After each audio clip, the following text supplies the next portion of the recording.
ایک شخص کا بیان ہے کہ میں ضروریات زندگی کا سامان خریدنے کے لیے دوسرے شہر کی طرف مجھے جانا تھا تاکہ میں گھر کا کچھ سامان خرید سکوں۔ تو میں دریا کے کنارے پہنچا، وہاں کچھ کشتیاں تھیں، تو میں نے اسے اجرت طے کی اور کشتی میں سوار ہو گیا۔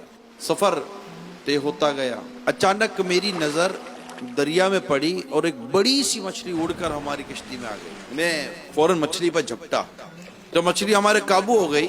تو کسی نے کہا کہ کیا ہی اچھا ہو کہ یہ مچھلی ہمیں ایک ملی ہے، اللہ کی نعمت ہے، تو مل کر اسے پکاتے ہیں، کھاتے ہیں۔ تو ہم نے کشتی کا رخ ایک کنارے کی طرف کیا۔ کچھ دیر کے بعد ہماری کشتی ایک ساحل پر رکی، ہم اترے۔ جیسے ہی ہم تھوڑا سا چلے، ہم سب کی چیخیں نکل گئی کہ ہمارے سامنے خون میں لت پت ایک لاش پڑی ہوئی تھی۔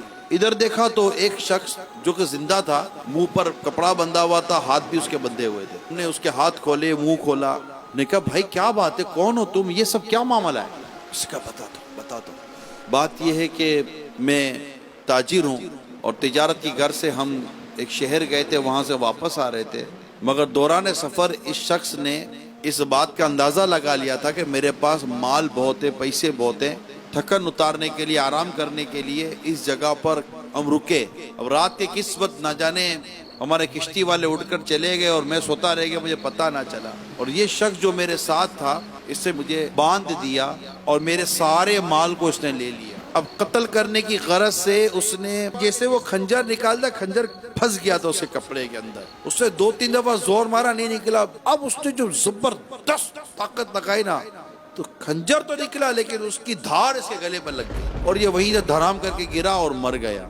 اسی ڈر و خوف کے عالم میں نے اپنے رب کی بارگاہ میں دعا کی، یا اللہ تو ہی مجھے بچانے والا ہے، تو میری مدد کر، میرے لیے کوئی مددگار بھیج تاکہ میں اس مصیبت سے نکلوں۔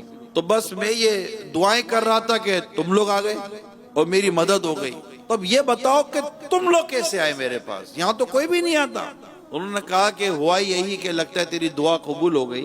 اور پھر انہوں نے بتایا کہ ہمارا یہاں آنے کا جو سبب بنا، جس وجہ سے ہمیں، وہ مچھلی ہے۔ اور پھر سارا انہوں نے مچھلی کا واقعہ بیان کیا۔ میرے میٹھے میٹھے پیارے پیارے اسلامی بھائیوں، خدا را اپنے رب کے حضور سچی توبہ کر لے اور باقصد استغفار کر اپنے رب سے دعا کرو، اللہ تمہیں غالب کرے گا، تمہارے دشمنوں کو اللہ نیست و نابود فرما دے گا، تمہیں اللہ راستہ دکھا دے گا۔